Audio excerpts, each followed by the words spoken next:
Hello everybody, my name is Ian Kirkpattykake. I'm an author and robot, and today I'm going to be doing a double book review because I didn't take really in-depth notes for either of these books because it would have taken me much longer to get through them, and I just wasn't that committed to them. So I'm going to put them together also because I think they're worth reviewing together because of the similarities and the controversy around them and with the authors. The books in today's video will be The Men by Sandra Newman and Manhunt by Gretchen Felker-Martin, if you couldn't tell from the thumbnail on the video. Before we get started, just a couple of things. Number one, if you enjoy what I do on this channel, please remember to like, share, and subscribe for more. Number two, if you would like to be featured on the channel, check out the links in the description below for Lemoy and Pitch Fit. And number three, if you would like to take a look at my books after my literary criticism and then tell me how much mine suck, well, I've got a couple available in all of your favorite bookstores. Satirical horror, magical realism, and just a straight up political satire, which does not have anything to do with anything current year. Timing is just a problem. But those are all available and out there with beautiful covers, so check those out. Now, I picked up these books not because I was particularly interested in any of them, but I learned about them in various ways, and after the controversy with the White Plague Chronicles, I first compared and contrasted these two books with that and also with Silk Fire. But I also have a tendency to read books that are either kind of fringy in the way that Manhunt is, or where the author is kind of over the top in some of their behaviors, and I also have a tendency to read books that are being review bombed or that are having issues so that I can get an actual idea, or the author's in controversy so that I can get an actual idea of what is within the book, because often if there's a controversy happening, then you don't actually get an idea of what is in the book because the reviews are mostly at the author or at whatever the issue is that is being controversial. So I do that a lot, and so that is why I picked up both Manhunt and the Men. The Men was because of the controversy towards the author, and Manhunt was because of the attitude of the author, who is also not being criticized for their attitude. So that's interesting. Anyway, let's go into each of these books, and I will give you a brief summary of both as I'm talking about it, and then kind of tell you some different thoughts as applicable. So with The Men, there is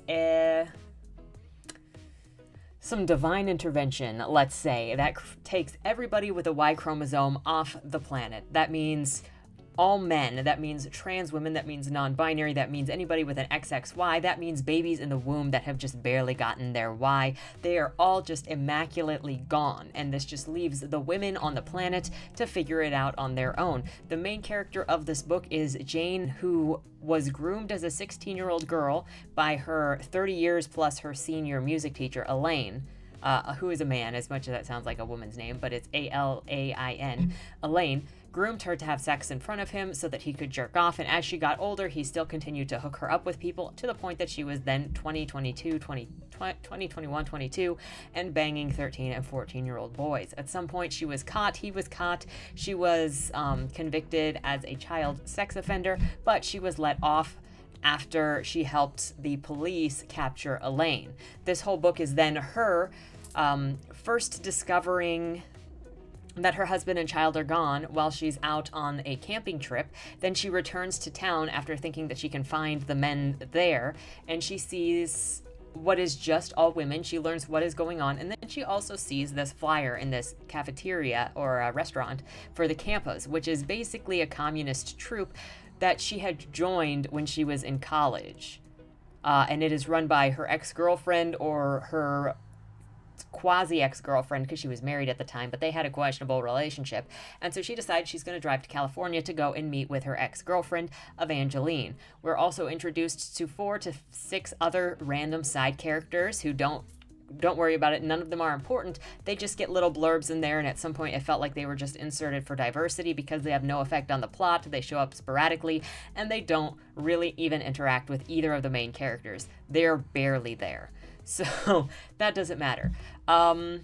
we go through this whole thing with intersperses of flashback and exposition dumping and characters moving from wherever they started out to go to live in this mansion in San Francisco.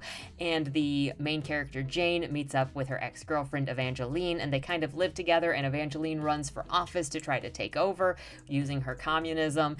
And eventually, in the end, Evangeline asks Jane to stay with her and choose her, and this is like, I think some months, I don't know. It's not very good at keeping time, and it's kind of time skips a bunch, so maybe it's a couple of years, I don't know.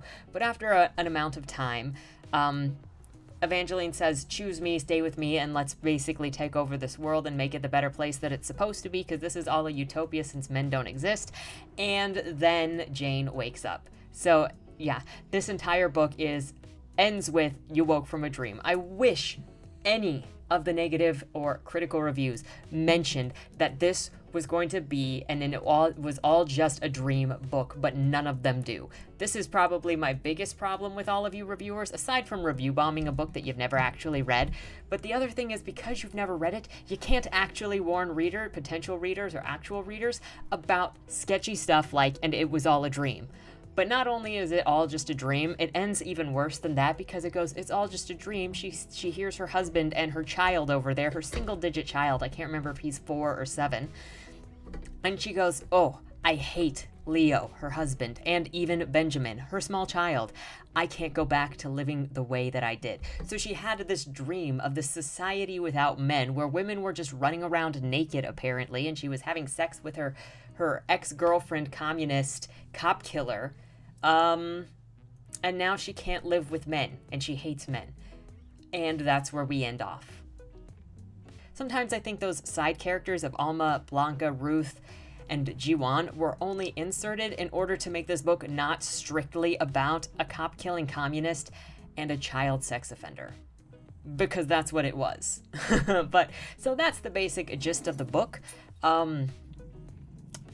The world building of this book left much to be desired in that it didn't really describe how things were failing, how society was being set up. Half of the world population disappeared, and it didn't have an explanation for that. Half of the world's population disappeared, and within 10 days, sometimes it felt like the world was out of food and society was falling, because they were already talking about pooping in the woods and like burying it in the woods because buildings and plumbing weren't working within 10 days of the fall. And then other times they still had internet working, and they were running politics where it was still Republicans and Democrats, even though there was only women, and half of the population, again, was gone. So how is this national political sphere still working the way that it should be working or had been working when half of the population is gone? There was no explanation for how any of this laid up, and I can only accept that because it was a dream, anything goes so much. But you couldn't keep it straight if society was falling apart, if these women were just insane and pooping in the street, or what. But it was a utopia, so then they must have been choosing to poop in the street if they wanted to poop in the street. I don't know, but none of it was established. The book didn't even try to establish what the normalcy for anything was. And so sometimes it was falling apart, and sometimes it was business as usual. It just depended on what was convenient for the point of the book. Halfway through the book, the story is completely directionless. Everyone's just existing without actually doing anything. And even with Jane going to meet her ex-girlfriend, Evangeline, she doesn't have a point for going there, aside from she's lonely, and that's the first person she can apparently think up to go to, even though she hadn't seen Evangeline in years. There's no goal when she gets there. Evangeline's not trying to accomplish anything. Jane isn't trying to accomplish anything. There's no active goals. They're just existing. And then over time, we get flashbacks, and we get time skips of Evangeline running for office and then winning everything that she's doing in just a blurb of summary information, because none of it is them actually doing anything. None of it is any invested time in anything. It's just, oh, this happened and they won. There is a bizarre mixture of end of the world and conspiracy thrown in here, because the men are all viewable through this website on their phones, and they're watching videos of these men in what is this Eldritch times slam poetry style situation where the men are acting ritualistically and killing each other and walking in straight lines, and then there are these creatures. And as far as I could tell, but I'm a very straightforward minded person, so I can't read into that stuff. If any of you have read this book and did take something away from those scenes, let me know. But I couldn't figure out any purpose for those scenes.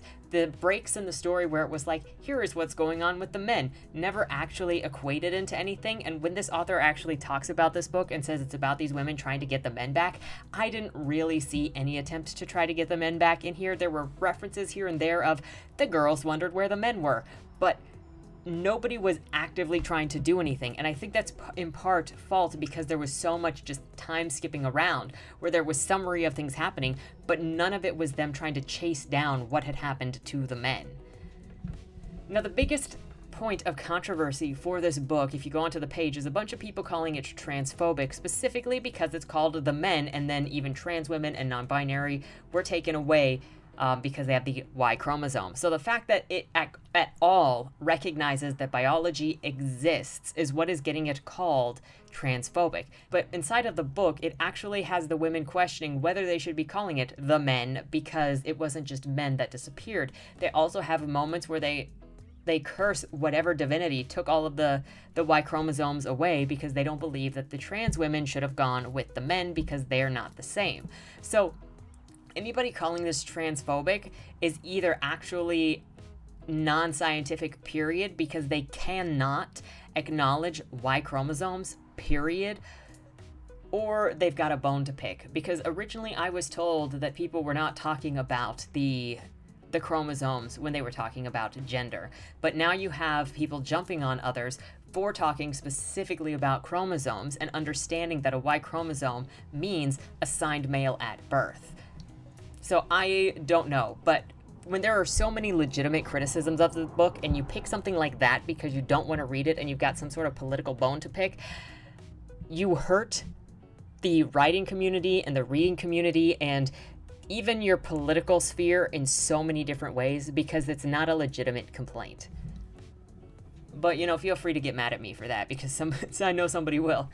The mention there's also, if you look at the complaints of this, they mention science and how this author doesn't understand science because she equated a Y chromosome to being a male. And again, Y chromosome is related to being assigned male at birth. That is just what it means. You don't have to like it, but that is what it means. And there was no science really involved in this because it was a dream and because it was divine intervention. The fact that there are so many random things in here where it's just divine intervention and magic involved in here, and you've got comments saying you don't understand science, it's just magic, okay? That is not a legitimate excuse for anything, specifically in fiction. I talked about this before in the comparative video I did before, but there's literally nothing about this book that's scientific. It's all magic. Other than not being warned about just all of the bad things that are within this book, and by bad things in this book, I mean the legitimately terrible writing and the waste of time and the woke up from a dream at the end. The other thing that I'm really irritated at the reviewers for in this is that everyone was so busy crapping on this book for transphobia that they didn't bring up that the main character was groomed as a child and then became a convicted child sex offender after banging 13 and 14-year-old boys for her older boyfriend to jerk off to. Nobody mentioned that the main character was a pedophile and that the main character's communist cop-killing girlfriend was totally okay with it, and in fact she was impressed and wanted to be Jane's best friend when she found out that she was Jane Pearson, the child sex offender. That does happen. Freaking Evangeline chases Jane down after she leaves the class because Jane is taking an African studies class and it's all black people in there. And so she runs out because she sees all of the classroom staring at her, and Evangeline chases her down into a coffee shop and says, hey, can you drop the class because we all just wanted a black only class. And so Jane says, sure. And then as Evangeline is standing there, she's like, do I know you? And when Jane says, no, you don't, Evangeline starts asking Jane if she's racist because she thinks all black people look the same, because she's assuming that she does know Jane, but Jane just not recognizing her. So then Jane says, no, it's not that. I'm just Jane Pearson. And then Evangeline immediately recognizes Jane Pearson as the child sex offender and then says, hey, I want to be your best friend. And that's how the cookie crumbled. Nobody mentions any of that in their reviews because they're so busy calling this transphobic for being called the men. I'm sorry, if we're going to talk about problematic elements, I feel like child sex offender main character who is not repentant at all and blames everybody else for her actions is actually more problematic. But what do I know? As I said, what kind of bothers me a lot when I'm reading a book is there's a lot more time spent explaining things than allowing characters to interact. Even in scenes where characters are standing next to each other, the book prefers to tell you how they're interacting rather than letting there be some organic interactions between the characters so we can see how they interact. The most dialogue comes out of somebody going on a monologue after being introduced as to where they're at, but most of the book is not exchanges of dialogue or interactions. It's telling the reader what is happening or what has happened. Throughout the story, you also have people legitimately ignoring that the main character is a pedophile, is a convicted pedophile, and the main character even at some point says that her child sex offender status only adds spice to her as a person. This is never addressed in any sort of way. So Jane Pearson is just a terrible person, and Evangeline is totally into Jane Pearson, not in spite of this, but because she was famous for this. So this was never... I'm not sure what I'm supposed to do with this book where legitimately the characters are all just terrible, irredeemable, and you don't even get to spend time humanizing any of them. I'm not saying that characters in a book, any of them have to be likable, but they have to be at least interesting, and it didn't even try to have you bond with the characters because it just summarized everything, and they didn't want to accomplish anything except this summary to try to get to the presidency. And so, yeah, somebody might come along and say that Evangeline wasn't a communist. She was a commensalist because while she was in prison for 14 years for killing 2 cops, she wrote a manifesto about her version of communism, where she also says that you can take 95% of the assets from the wealthy and they won't notice a difference between a taxation of 0% or 95%. I'd like to just call that BS. But I also just don't think it's a great idea to let a criminal cop killer, decide the rules in which everybody should live by, because that seems like a disaster waiting to happen. Evangeline is actually a racist against white people, but then also the main character, Jane Pearson, has her own issues with race. So that's something that comes up in the story and is never actually addressed. And while Evangeline is obsessed with her race and obsessed with writing about race, it also says that she did not write all of her stuff about race and got offended when you said that she wrote only about race, but literally her biggest claim to fame was an essay called The White Girl. Or White Girl, it might not have had an article. I do end up wondering how much of the backlash this book is getting is because the main antagonist is a cop-killing communist black lesbian, as opposed to it being something to do with transphobia, but because you can't necessarily say that that is the problem, you jump on this other thing to complain about because people will be less skeptical of you and then just take your word for it and then just start pouncing, as opposed to if you were like, well, it's a cop-killing communist black lesbian who is the main antagonist of this book, the people might not be as ready to cancel this author for those tags. One of the direct quotes from this book that has to do specifically with the trans women being taken along with the men was, "We also debated whether it was ever acceptable to call those who were taken men, as 99% of the people did, when that erased all the trans women, intersex people, and non-binary folks who'd gone. We agreed that the term the disappeared, which the left-wing media had now adopted, was insensitive too, akin to referring to Jewish people killed in the Holocaust as the exterminated." So it wasn't not approached. They talked about specifically the title and specifically what was going on with this, and that's not taken into account with most of these negative reviews that are on this book because those people didn't read the book because they don't really care. Now, when we get to the end of the book, there are literally no stakes in this book because there's no actual story in this book. Jane isn't trying to accomplish anything. Evangeline is barely trying to become a political figure. Everything is skipped over, and we're in chapters 13 and 14 out of 15 chapters, and we're getting flashbacks of of the secondary characters of Evangeline's high school girlfriend that led up to her killing 2 cops and going to jail. So we're getting this flashback that doesn't do anything for the story, that doesn't lead up up to anything, and then it pretends that it leads to the Evangeline thing going, hey, choose me, be with me. We're in the climactic moment, but we're in the climactic moment living through a flashback, which just tells me that this book was written in the wrong setting and the wrong point of time, and this book should have actually been about Evangeline and Jane and their relationship when Jane was married, and build into that. I don't know why it needed to make it the men or make all of the men disappear. I don't know why it needed this attempted utopian setting. And I don't know why it tried to be sci-fi when this was wanted to be a literature book about these women's relationships. I do want, there was a line in there that said, can democracy survive the Compa coup? Which the Compas were Evangeline's communist group. And I had to wonder how there can be a functioning government with a democracy when literally all the men were gone. They didn't have to change government apparently at all. It just continued to function with the same level of representation without pause when all of the men disappeared. I don't really know how that happened, other than it was a dream, so it worked out. There's also a sort of irony that every woman of means in this book got their means by stealing it from the men that disappeared, which is what they did. They literally just saw empty houses and then squatted inside and said, this is mine. As you go further into the book, it legitimately takes time out to hate and blame men for all of the problems in the women's lives. For not doing exactly what it was that they wanted the men in their lives to do. Like, oh, my brother drove me to the hospital and to rehab and took care of me when I was on a bender, but he wouldn't let me stay with him and he wouldn't pay me or give me money to go and spend more on my bender, so I hate my brother.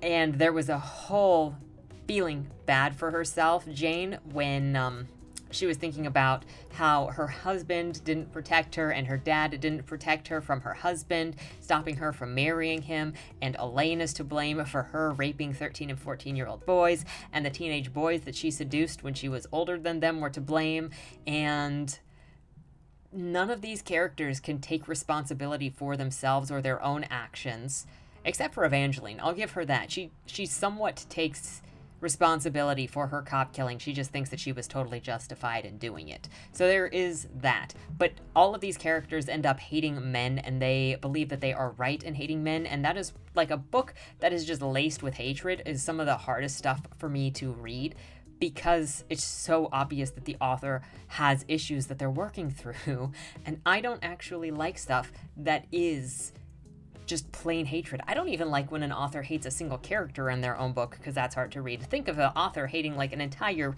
subcategory of people throughout their book. In the end, I felt like I had been defrauded, because this story was actually about Evangeline and Jane and not about the men. They didn't try to solve where the men came from. They didn't try to figure out where the men went to. They just had them on the little screens, and eventually the women just kind of got over it and did their own thing and ate pizza naked outside because they could, because without men there was no rape and no violence. Let's just pretend that lesbians don't have the highest rate of domestic abuse cases, but apparently as soon as all men are gone, there's no crime ever, and there's no fighting ever, and there's no rape ever. And so none of these women wanted to fix anything because it was all just fine. Now, my recommendations for this book would have been to change it up so that it was contemporary, or you could put it in the future, I don't really care, but to make the focus be on Evangeline and Jane. Starting out with Jane walking into that classroom, feeling uncomfortable, feeling all of those classmates stare at her, having Evangeline chase her down to the coffee shop, have that actual interaction take place and be the start of the friendship, and then slowly show through interaction and through time skipping this building relationship with Evangeline and this pull of Jane into Evangeline's compass, and then the separation that Jane was feeling from her husband, because even in the narrative for this book, Jane mentioned how she kind of forgot that her husband existed for some time when she was with Evangeline, because she was so focused on Evangeline and not on her husband. So this whole book could have been about that changing relationship, and in the end, it could have positioned the climax to be Jane having to choose between Evangeline and Leo and her father, whom her father wouldn't have approved of any of this because her father is presented in this to be a bigot, as you might expect. And so Jane could have to choose between these two. And then since this book, another spoiler right here, ends with Jane, once she wakes up, she looks up to see what has happened with Evangeline, and Evangeline was in a shootout and she got killed by a bunch of cops. You could have still had Jane have that discussion with Leo and her father to go and choose Evangeline over them, and then she calls up Evangeline to go and see Evangeline and join Evangeline, and you could still have had this shootout and this escalation of this thing. That could have actually been the climax, and she could have run and been there just too late, just slightly too late to have been able to do something to help Evangeline, and she missed her chance to talk to Evangeline one more time, and she just dumped her entire previous life with her husband and her father and ruined all of her relationships for this woman that no longer exists. Like, you could have actually done that and built that relationship and built that tension and built that pull between both sides and shown more of the relationship with Evangeline and Jane, and it didn't do that. But that's still where the freaking tension was trying to be, since that's where the last 2 out of 3 chapters was spent.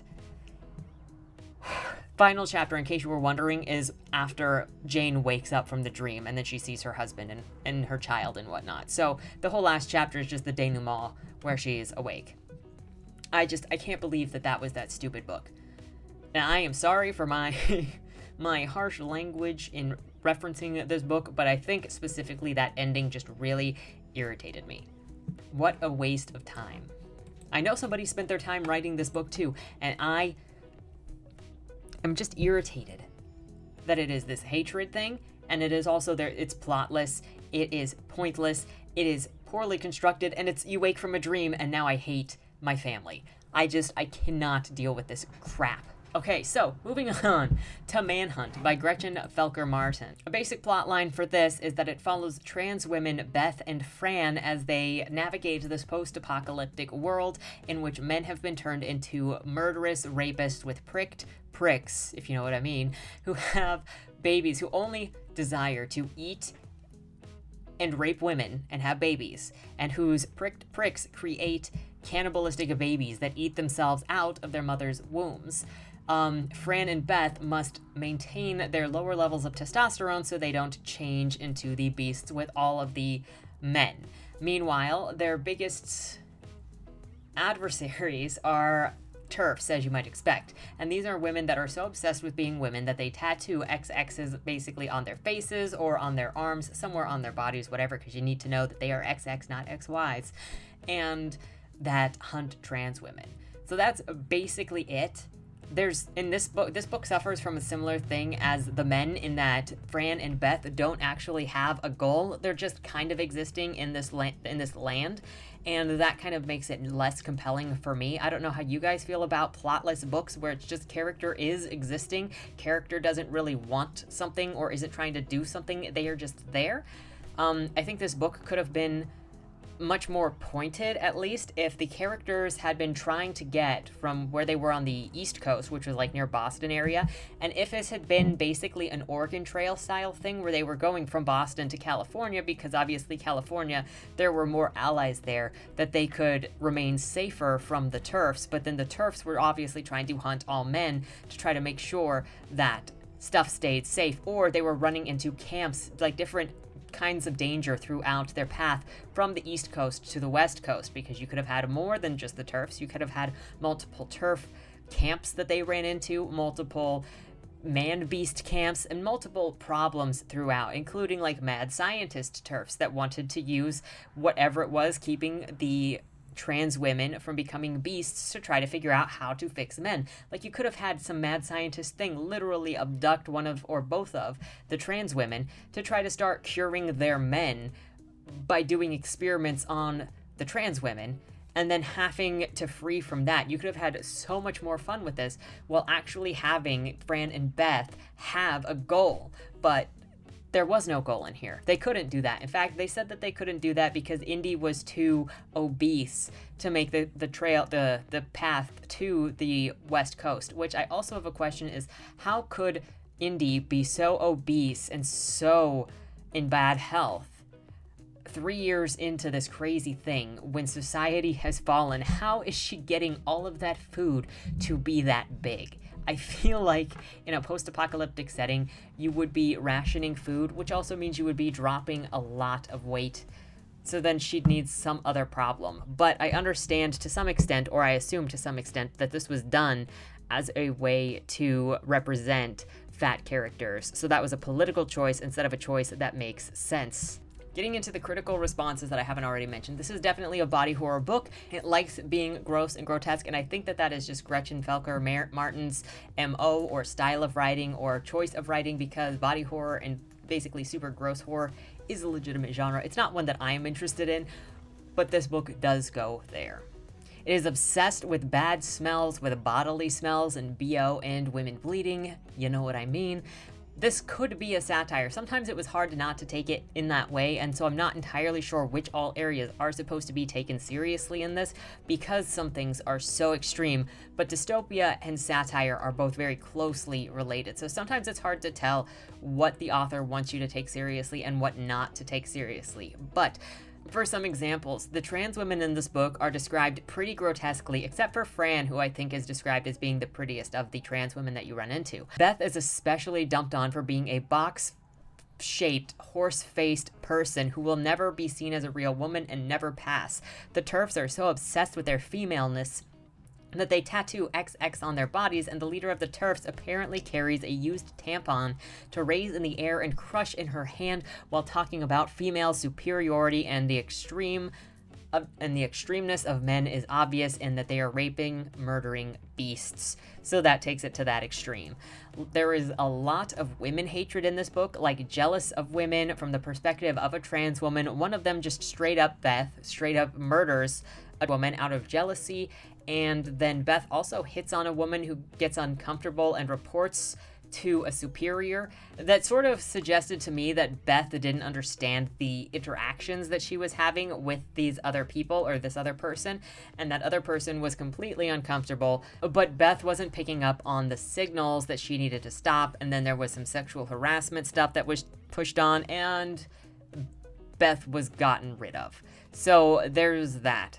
So what really blows my mind with this book is that this book specifically recognizes that trans women are different than biological women, and it's a requirement that you recognize that because the TERFs are the main antagonist. But also, you've got the extra added attention that if the trans women do not consume the estrogen, they will turn into the same sex-murdering beasts that the men have turned into. So this is a requirement to understand that biological women and trans women are not the same. But this book is not called transphobic for that, and in fact, the author of this book actually attacked Sandra Newman's book for being transphobic, for recognizing the difference between biological women and trans women.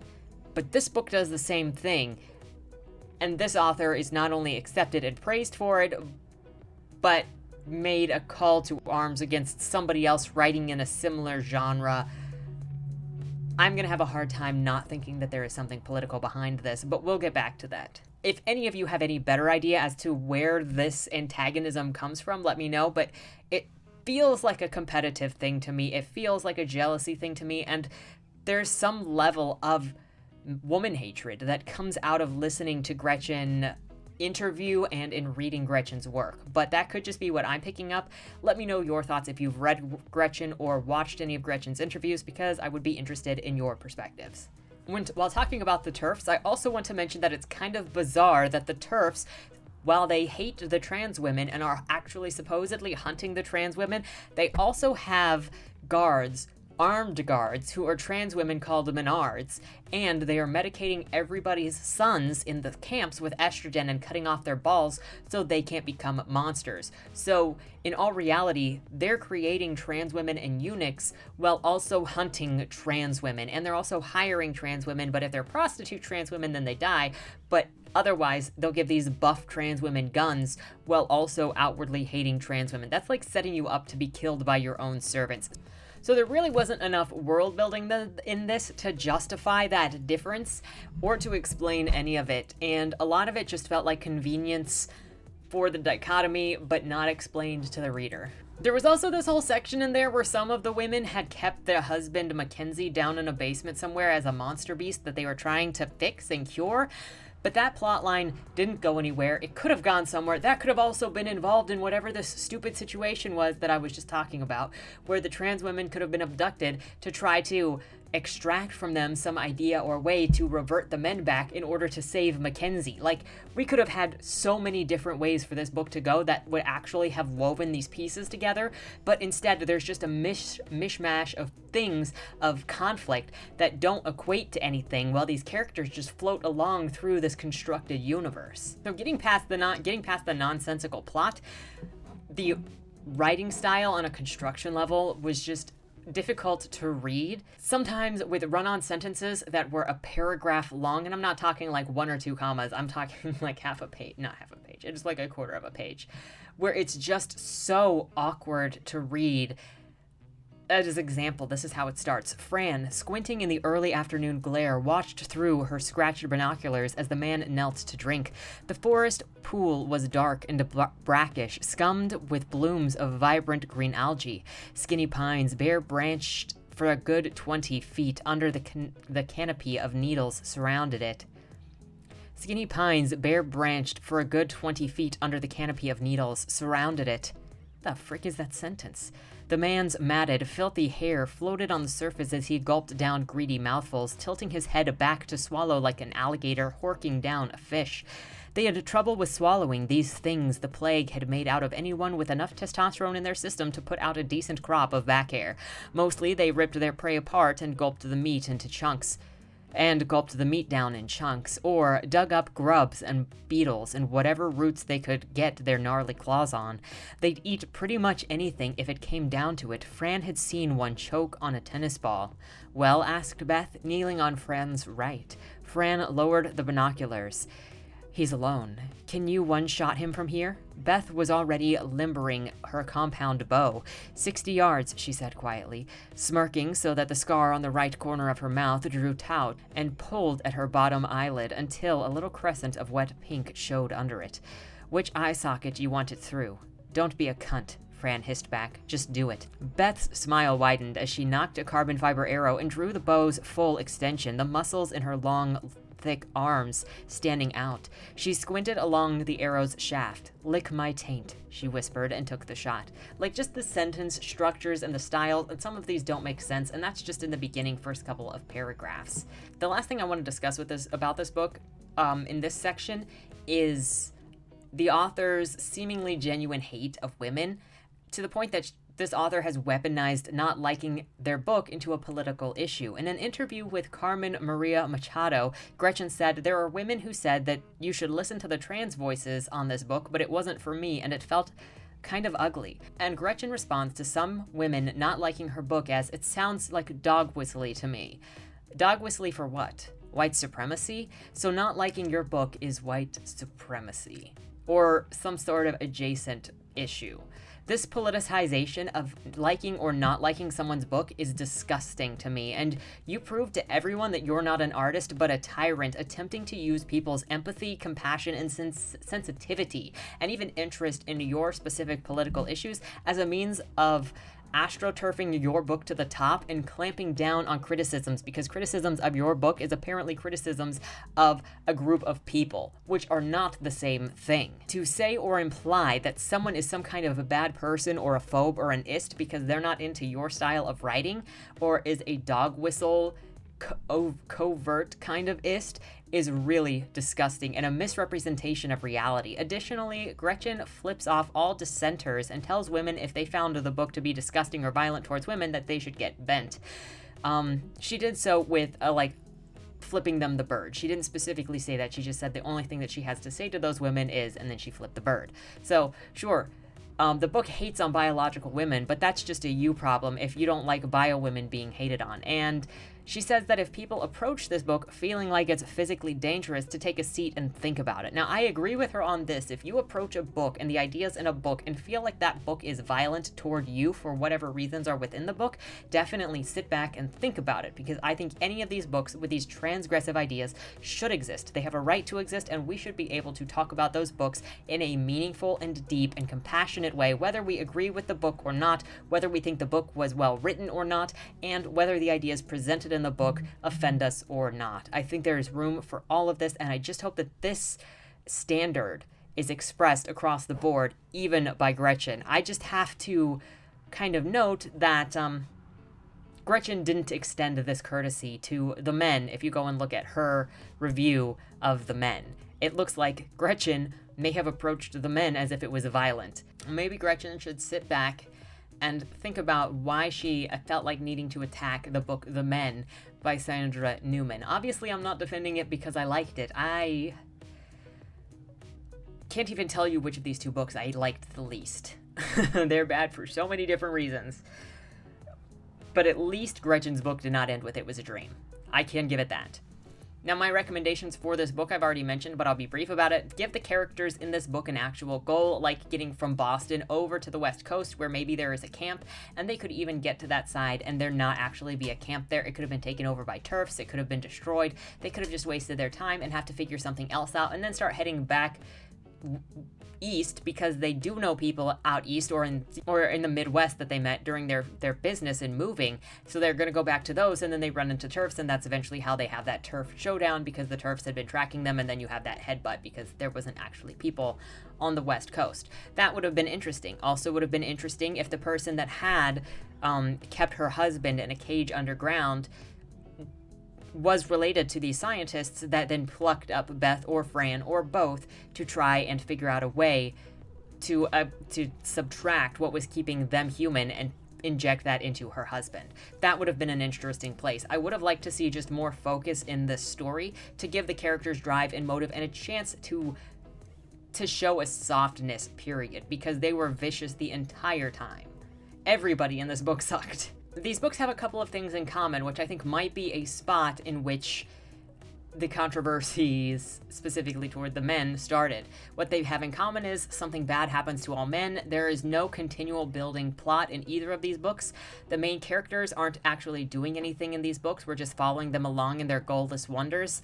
They both recognize the biological difference between males and females, and that inherently affects the setting, plot, and tension of the book. And they both have a billion side characters that are introduced, none of which matter in the end. They're just padding, mentioned in passing, and ultimately turn into nothing, with nothing to do with the plot. Briefly, I did want to mention this while talking about the men, and that is the Lambda Literary Awards rejects LGBTQ author after she defended a friend accused of transphobia. So Lauren Hugh, who was famous for going after somebody for leaving her a 4-star review, and it was a 4.5 in the comments, but yeah, that's not a great look, but we're just gonna go from that because that's not what this is about. She defended Sandra Newman, saying her book was not transphobic and you should read the book before making a decision, and then Lauren Hugh had her award taken away. Now, this is something, I'll leave this in the comments, in the description if you'd like to read this article yourself, but this is what leads me to believe that this whole thing actually is political. And we talked about it previously with the Bram Stoker Awards as well. So if award shows are primarily rewarding people for having the right opinions, or for featuring the right characters, or for being the right type of person politically in these spheres, then you've now completely delegitimized your award. It's not about literary prowess. It's not about the book being good. It's about you having the correct ideas according to the judges. And that's a sick place to be if we're going to be talking about books. This leads into the final rant that I want to have about this book, about these things, and I'm going to do a video on it on its own because I have more to say about it than this. But I feel like it's important, considering that article, these books, the issues surrounding this. And that's ultimately, these books should exist. These authors should be able to write whatever it is they want to write, share their ideas however they want to share it, and should be published if agents and publishers find that they bring value to the marketplace, whether it's through the sharing of the ideas in these books or they are ultimately marketable and huge moneymakers. There are multiple reasons why a publisher might choose to publish a book, and sometimes it's not for the monetary value, but for the sharing of an experience that is unique to get something fresh out there. More and more, I think that is becoming rare to get a transgressive viewpoint out there because publishers are afraid of pissing people off. But we do see publishers taking more risks in less traditional style books like Manhunt. Or less traditionally popular style books like Manhunt. So I think these books should exist. I think they should be out there. I think these authors should always get to respond or write these books, and then we should be able to have conversations about these books. Now, I want you to note that traditionally published obviously does not equal quality. You will have poorly written books in traditional publishing. You will have poorly written books in indie publishing. I think the style of bad will just be different. It's can they craft together a good book versus did they even bother editing this book? So you'll have more opportunities to fail in the indie side or more opportunities to find failure in the indie side, but traditional publishing is not a promise that you're going to get quality or a well-written book. Both of these books were traditionally published by different people. Manhunt was by an imprint of Macmillan, and The Men was by Grove Press. But these both failed in the bare minimum requirement of a book. And this is my personal bare requirement for a book. It's tell me a story about something that's going on and entertain me or entertain me. I didn't get either of that, and instead I'm supposed to be captivated by awkward prose and bizarre time-skipping stories without plots because it's poetic or brave for the choices of main characters or who the authors are. I'm sorry, but I'm not giving anyone an added benefit and ignoring the quality of their work or story because of who they identify as, what they identify as, or who they've chosen to star in their stories. You still need to compel me without attempting to use current politics as a shortcut away from criticism and why your art is better, why your work is better than other people's. This goes into a whole bigger problem I have with political pundits trying to take control of the arts and then, in this case of these books, shield themselves from criticism by claiming their politics or identities put them above criticism, and you're some kind of problematic person if you have any criticism at all for them because they equate personal criticism to group criticism and some sort of ism or phobicness. I can't describe to you how much disdain I have for political people who bullheaded their way into the arts, wiped their asses with the arts, and then put their political parties in the skins of the arts that they've gutted because they don't get what art is about or what it's for, and they don't freaking care how to do it. It's not for your policies. It's not for pushing your political views or business or manipulating the masses. It's for sharing human experiences, for empathy, for sympathy, for compassion, for taking people on adventures or inspiring people, not for manipulation and political. That's not to say sometimes or often stories or art don't have politics or philosophies or history within them, but putting that first and using the arts as a bludgeoning tool, then specifically insulting and belittling people for not liking your product, which claims isms and phobics, is disgusting. You're a fake artist. You're denigrating art and the long history of art and the purpose of art for political gains in the moment, and everyone who does this is disgusting to me. But that's fine, because you're free to do whatever it is that you want to do, and I'm free to call you out on it and say, I don't like it, and I'm going to judge you for it if you put your politics before arts and call yourself an artist. You're free to hate me for my opinions because, well, that's a freedom that we all have, and we'll never please everyone. So who really cares at the end of the day, right? We're all even with the same ability to be like that. I'm just done playing this game of watching people gut the arts and wear it around like they actually belong. You're a low-tier political pundit, not an artist. Just admit it. It's why both of these books suck. The authors don't care about storytelling, they don't care about the craft, they don't care about entertainment, they care about lecturing you or working through a personal issue, because I think Sandra Newman's came across as she's got some personal issues she needs to work out, along with her political issues. But it just shows through in their nonsensical books with no plotline and their absolute disdain for humanity that comes across in their narratives. Yeah, so those are my thoughts on these books. Kind of harsh, I know. I have a bluntness about me. I'd apologize, but I don't know how to be any other way. Just so we're clear, I don't have any negative feelings about either of these people as persons, but I think political punditry in arts is disgusting, and these were really bad books. But I still encourage you to read them if you're interested in either of these plots, or to see if it's better than I'm saying.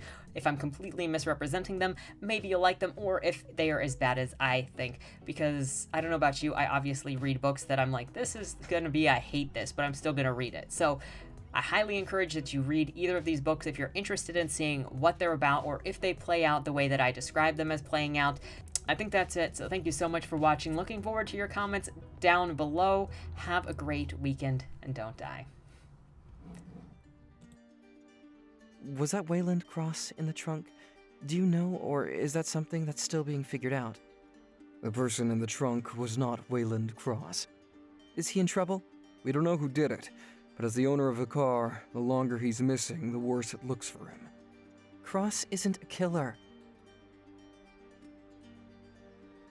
For the last couple of years, the average number of murders in Baltimore has been over 300, and it's been going up. Mind you, that's only whatever the badges count as official murder, and believe me, there are people that don't count when they die. Wayland? If you're down here, tell me. I'm not talking to the badges, I've been looking for you. They found a body in your trunk. Why? Did you do that? To the left, plain black letters read along the wall. You walked in the corridor. Once that ends, you chose the dark is on the right. My vision goes blurry, flickers black and black and black for longer intervals until I can't see anything at all. I'm not screaming anymore, but my voice echoes back to me. Where the hell am I? You're dead, Josephine. Even smart people do stupid shit sometimes, right?